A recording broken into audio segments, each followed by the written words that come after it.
Welcome to my talk titled "Is That a Plone in Your Pockets?" Mae West, one of my favorite actresses. First, a little about me. I like to push buttons, and I bought a Zeetex 81 when I was 11 years old. That proved to be very significant. And I'm usually crap or mediocre at what I do, but I do have the advantage that I'm mediocre in an amazing range of things. I do quite a lot. One of the things I like to do is experiment, and now I would like to do a little experiment with the people out there in streaming land. Hi, people in streaming land. And see how they can cope with this. Let's see if the webcam can pick this one up. In tradition with Plone conferences the last few years. So, I started out by buying a Raspberry Pi. For those of you who don't know it, the Raspberry Pi is actually very close to the Zeetex 81, in that it is a very cheap piece of hardware, and it's available soon everywhere. It's very cheap, and it's an amazing amount of fun. If you've never seen one, this is it. This is the thing you want.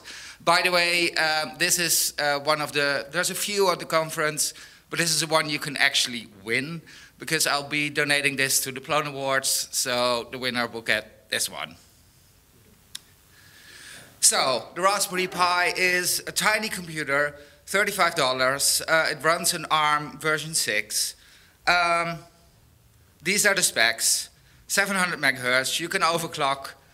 256 megs of RAM, which is not a lot. An SD card, you can run Debian on it, and it runs from USB power. So you say, that's not really impressive. But that has never stopped anybody. So you can still try to do that, install the universal installer on it, and lo and behold, well, first of all, this is why? Well, because we can. I mean, there is no better reason. Because we should. I hope to explain why we should run on low-powered hardware, and because something's then about valuing lower-end thingies. Yes, I'm not very good at Zen. I am very good at making contemplative Zen gardens from kit litter. That's something I really love to do. That is one of my artworks there. Whenever I have to change the kitty litter, I'm sort of like, make a little Japanese contemplation area. That's always great to do. And it has a Lego case, so that was case closed. You can actually open it, but this was a definite matter of case closed. When it does Lego, I'm sold. So, I tried to do it, and at first it wouldn't do it at all.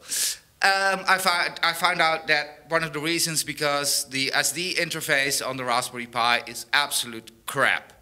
If you push it real hard, and you really have to push it, you can get about 5 megabits per second through it, which is insanely low. And so the SD card becomes your limiting factor. That's actually quite instructive because it allows you to measure the effects of a few file system optimizations. You can say, do I really need journaling on my extended 4? Well, it's an SD card, can't be bothered. Let's switch it off. Floop, goes 8 times faster. Then you can say, well, do I really need to know whoever accessed this particular file at this particular moment? Maybe not. This is my play machine. Let's switch it off. And another double in speed. Well, that's really good. Then you find out there's a lot of transactions going on in Zope. Zope transacts everything, and then if you have the wrong file system choices, it sort of keeps a journal of those transactions. And if it stops doing the transaction, it's sort of the journal gets all wrong and it has to do the journal again. And transactions are good, but you can have too much transactions for such a small machine. So switch that off. And the last is sort of like logging. The Zope log is completely superfluous if you have a front-end server in there. You're keeping double logs. You really don't need that. The standard build-out also sets all logging levels to info, which is absolutely insane. I'm not interested in info. Warn, yeah, if I'm feeling worried. Critical, yeah, that's more like it. And that really, really helps because this is so slow. And lo and behold, it actually does run. And then there's more things you can do. Plone comes with an insane amount of languages, which is great. But you don't need all of them if your site is just going to speak Galician. So you just leave Galician in, or Icelandic, or whatever your name is. And suddenly you realize that Nano has been doing something incredibly clever again, and has released Daytime 3 in Zope 4.3 Alpha, which I also tried, and I was like, why is this running so much faster? Have they forgotten stuff because it's an alpha? No, it actually seems to be all sort of there, and it's sort of like, Daytime 3. Let's try that in a 4.2 side. Lo and behold, you gain about 20% memory use. You gain this also, by the way, in a much higher powered machine, so I would recommend to do it right now. Well, maybe not now if you've had a beer, but sort of as soon as you trust yourself on your machine. You can fiddle a bit with the object caches, and varnish, even on the small machine, makes a lot of difference. This machine is so underpowered, you can't really get Nginx and varnish on, you have to pick one. But varnish can be a front end as well, so it works actually quite well. There's a bit of technobabble, you can read it later. This is like the file system options that you would want to have on a standard extended 4 system, which really help a lot. Yeah, turn off the very chatty Z2 log, and also your operating system can be also really chatty. It's like, do you really need every mail logged in 3 places, such as a standard Debian install actually does? It does it in mail log, mail info, and in tons of other places. And you really start to notice when you optimize that a little as well. And the results are that it runs. Well, sort of. It's okay. It takes about just under an hour to do a full build out. It's maybe interesting to know that 30 minutes of that is spent compiling libxml and lixsslT. It takes more time on those two than it does on compiling Python, the ZODB, and Zope. After that, your XML is really fast. So they say, but I don't trust that library. They must be doing something wrong. It's a bit of XML. How hard can it be? But then, yeah, by the time I had done that, I was sort of like, I really got the hang of this, and actually I like low-powered computers, and all of a sudden there was a whole explosion of these thingies. Luckily, the Chinese came to the rescue. There's a firm in Shenzhen that is called Allwinner. Oh, we are all winners. And they came out with an ARM device, or a range of ARM devices that are actually one step up. The Raspberry Pi is an ARM version 6. They bring out an ARM version 7, dual core, 1.5 gigahertz, with 1 gig of memory, built-in Wi-Fi, on a USB stick.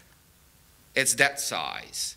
And it runs Android, whatever, but the Allwinner machines have the redeeming feature that they, by default, try to boot from an SD card. Ooh, and I can put Debian on that. So I tried this on this ultra-luxurious $52 computer. It's probably cheaper if you buy it in Hong Kong, but yeah, it takes a bit of postage to get from there to here, so I paid $52 for it. And it's absolutely fine. I actually have this as a deployment right now, because I had to deploy a Plone intranet in Pakistan, in Bangladesh. It's running where the power constantly drops. This you can feed off AA batteries. Works. Comes with its own Wi-Fi. The people have their own little netbooks, which also have a battery. It keeps on working. It gets a bit dark because the light falls out, but they can still access their internet. This is not a huge internet. There's 15 people in that office, but they're very happy with it. And they were like, why do we need this giant server for this? Does exactly what we do, and it is really, really, really fast. You wouldn't believe this, but it's fast. And I would also, recommend everybody to do these optimizations also on your low-end real machines, like with fancy Intel processors or x86 processors. You really gain a lot. It would probably also mean a lot if you do things like cloud and whatever, but it's really good. So it's starting to look good. It's not ridiculously photogenically good, but it is good. So, okay, that's sort of how I do it. But that still doesn't answer the question, why would you even bother? Well, I have 3 reasons. Those are worms, the toughest place to be a Plone, probably not a good reference for those who don't watch English TV, and our incredibly rosy future. And by that time, you're probably thinking, what the fuck is he talking about? I'll try to explain.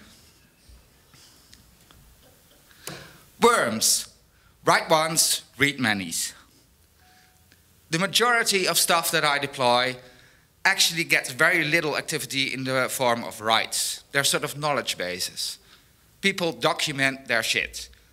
People write what they need to know and what the person who does the job after them needs to know. I encourage that. Documentation is good, but it's actually more people read it than they write it. So performance in sort of like having lots of logged in users who constantly write to the database isn't that important. Reading is important, and it needs to be out there as often as possible. And if you put those documentations in Plone, it sure beats SharePoint. They can actually search. They can actually move stuff from A to B without it being completely lost, which is an advantage. And there are really lots of nonprofits and other small organizations that just have to do that. But do you really need like a 600-watt gulping server to have a few documentations for any kind of small department in a university, or for a tiny NGO who just has 30 people working in the office, or any kind of that? And imagine what you could do if you're working at a university and this one department comes and they're in a remote location. They say, we want a site where we can put stuff on, an internet site. And you just reach for your bag and you say, here, there you have it. It's all configured. You can pre-configure them, make sure that it's backed up and do whatever, but you can just hand out these sticks. They're $50. Who cares? This is a really good thing for these write once, read manys. They're not very good for writing a lot because they run from an SD card and flash memory is very slow at writing. But it's fine at reading. The other thing is the toughest place to be a Plone. I mean, we all know what the internet is used for in most places. You watch cat videos. That's basically what it was invented for. And of course, that other thing. Rule 34, which means if it exists, there will be a porn version of it. And there are no exceptions to this rule.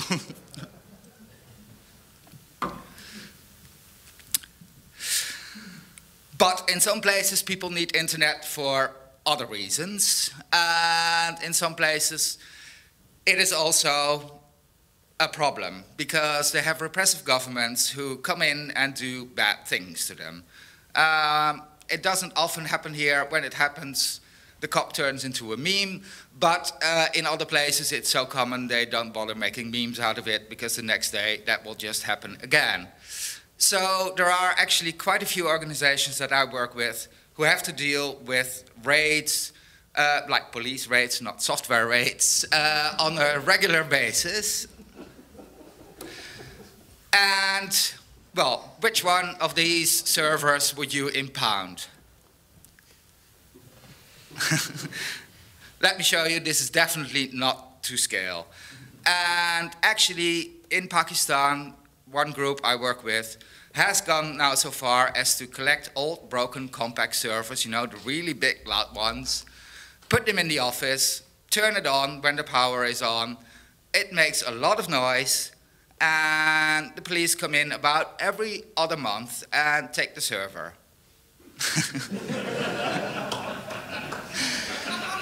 And they never take away the little Hello Kitty doll, which has a USB stick inside, because everything in Asia has a Hello Kitty doll.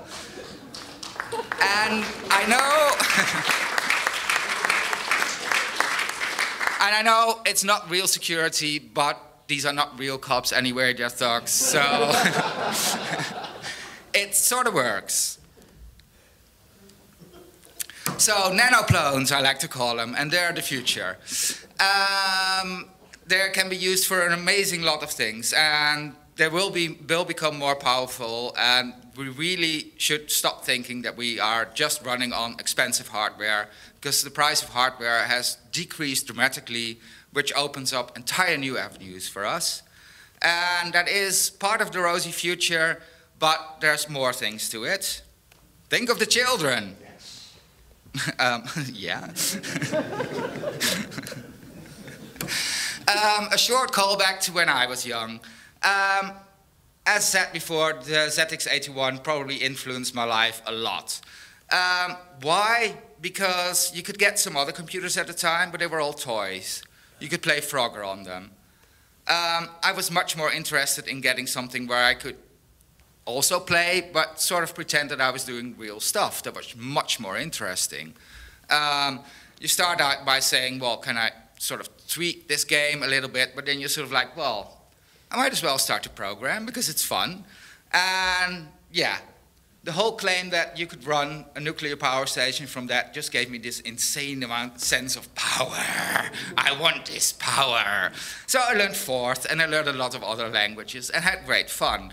And I also always thought it was like one of the meanest things you can do to kids is to give them toys that have predefined functions and that do not allow them to tinker with stuff. So the real beauty of the whole Raspberry Pi project, although it's by now it's not even the cheapest computer anymore, it's one of the slowest, but also their software is great. The idea is to get kids to program. And the default language on the Raspberry Pi project, by the way, is Python, which is good news for us, I would say. We have to wait a little bit till they grow up, but yeah, we have a whole army of little Python programmers growing up now. That's good. Because, remember, if you were a kid and you had the choice between a toy that will break and which will set you in your rules, or you get to play with the stuff that NASA uses. I know what I would pick. And I think that's sort of the thing we should encourage more. And it allows people to do things that they weren't supposed to do. That's just fine. I think we should really encourage more of that behavior. So, in the near future, I'm pretty sure there will be an upgraded version of the Pi available at some point that will be more powerful, because now it's running Plone.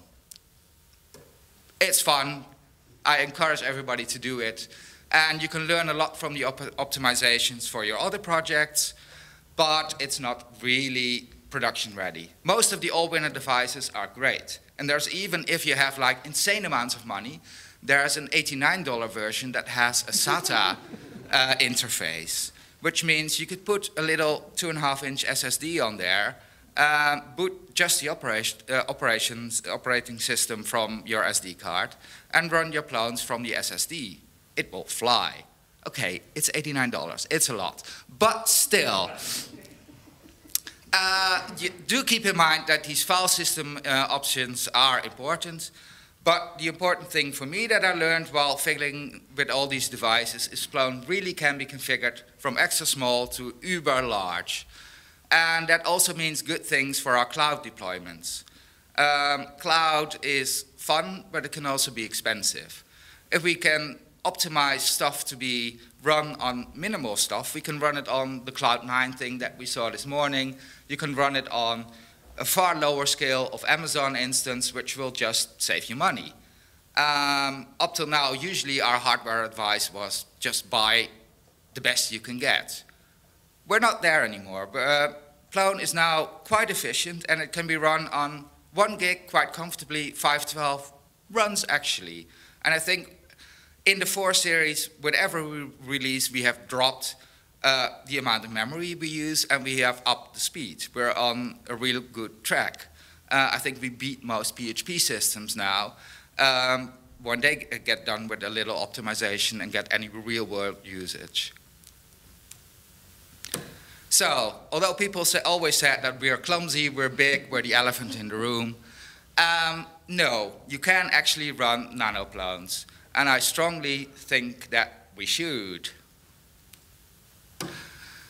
And that also means changing our marketing. Yes, we are quite ready for the enterprise, but we can also be small. We don't have to be just use Plone if you have a minimum of 80 million users, because otherwise you are just as well off using Drupal or whatever crap other people use. No, that's not true. You can deploy a Plone. We have new tools in place to make theming easier. We have lots of tools to actually make things work. You can now, with reasonable amount of confidence, say, yes, this would be a good fit for your local volleyball team. It will be fine. You can run a Plone site without hiring a consultant. And why do I think this is important?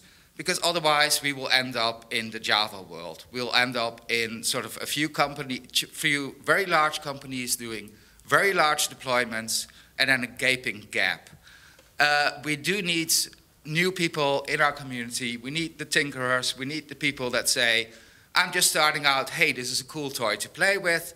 And then they make a website for their volleyball team, and then they start out making some money out of it, and they just start playing it because it's fun. And a few years later, they will be your next recruits in your company. So we need to document what we're doing. We need to document how to get into this, and I think it will be a very rosy future. And that was it. Thank you very much.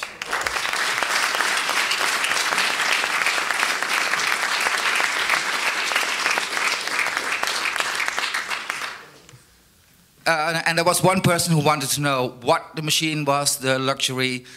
Go for MK802. Google that. There's a Mark I and a Mark II on Deal Extreme, and they will ship it to you when it's not New Moon Festival in Hong Kong. I think they're open now again. And get those nanoplones rolling.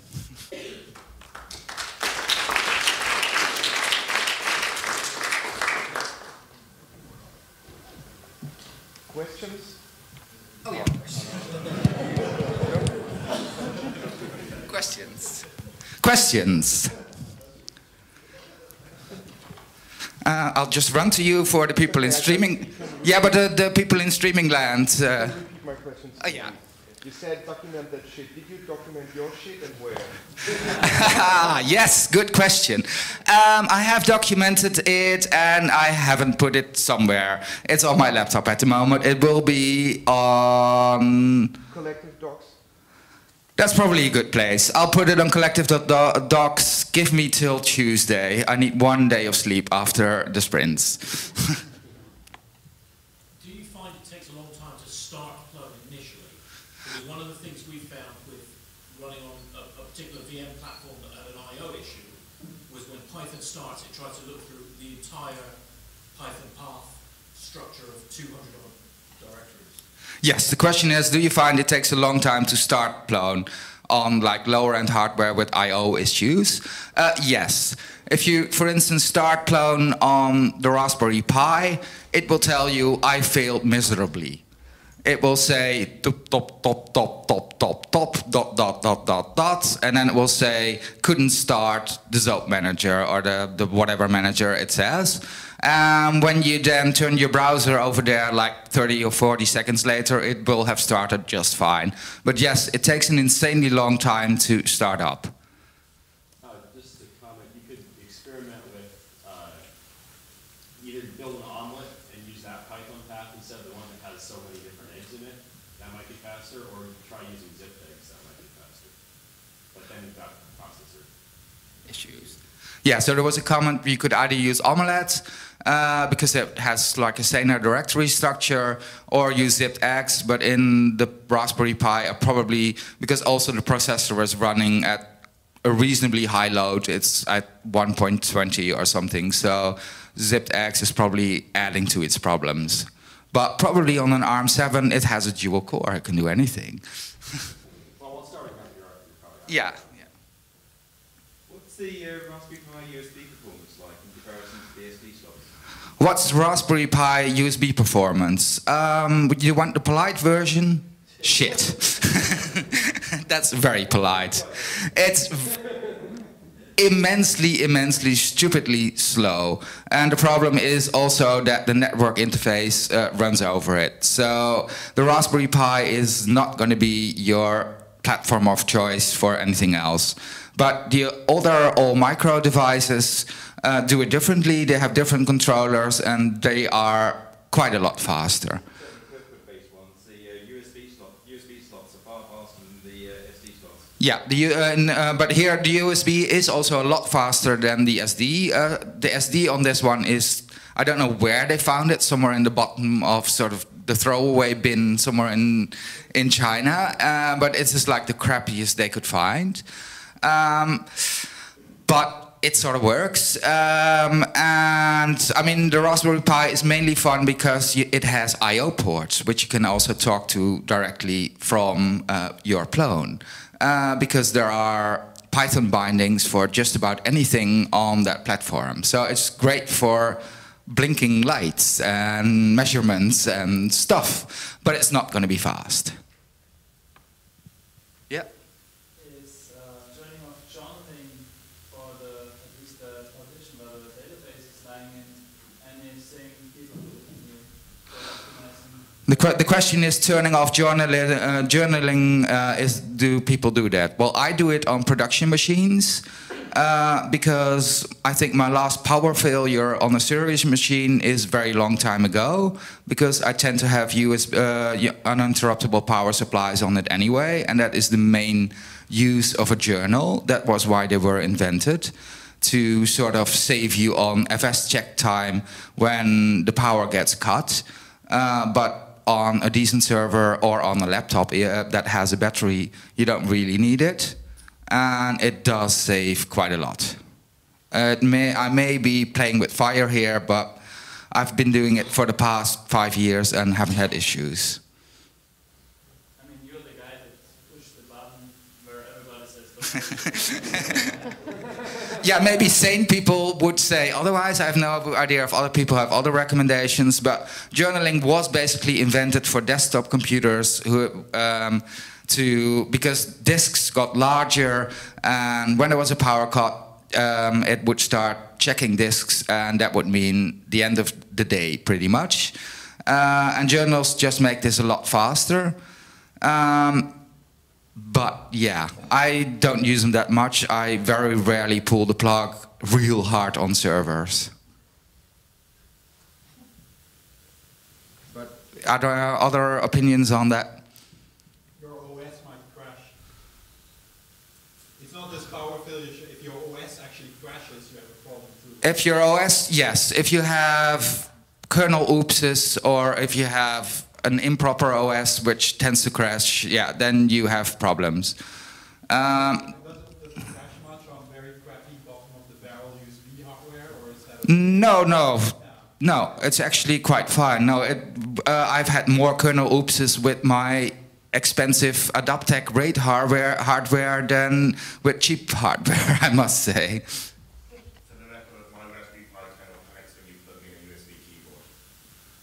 Sorry? Okay. Yuma, yes. Well, the Raspberry Pi is not my idea of a production server, but he just said that his kernel on the Raspberry Pi panics when he plugs in a keyboard. That's a bit odd. Get another keyboard. SSH in. Come on, who sticks the keyboard in there anyway?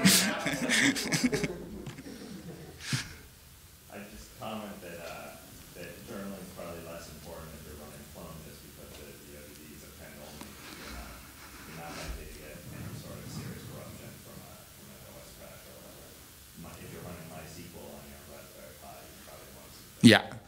Yeah, for Plone and Zop, you're pretty safe because it depends. But yeah, if you happen to run Oracle on your Raspberry Pi, which I probably wouldn't recommend, that does strange things to the file system. So you're better off not running it on the Pi or anywhere, actually. It really scales, you know? What? You want to run it on your Pi because it really scales. There is a fine line between scaling and squishing to death.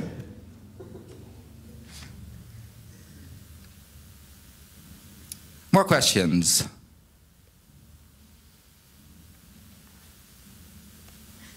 Okay, then that was it.